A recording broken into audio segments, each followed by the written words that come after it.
একটা বড় জঙ্গলে থাকতো এক দুষ্টু প্যাঁচা।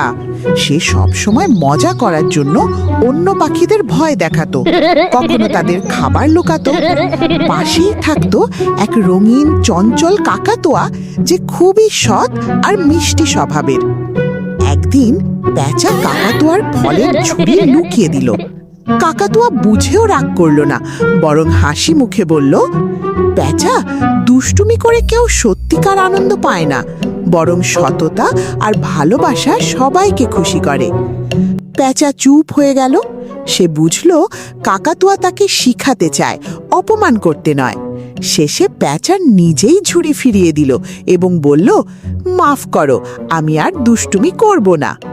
কাকাতুয়া হাসল, দুষ্টুমি চলবে, কিন্তু কাউকে কষ্ট দিয়ে নয়। এভাবে তারা দুজন ভালো বন্ধু হয়ে গেল। শিক্ষা: সততা ও ভালো আচরণ মানুষকে বদলে দিতে পারে। দুষ্টুমি মিষ্টি হয় তখনই যখন তাতে কারো ক্ষতি না হয়।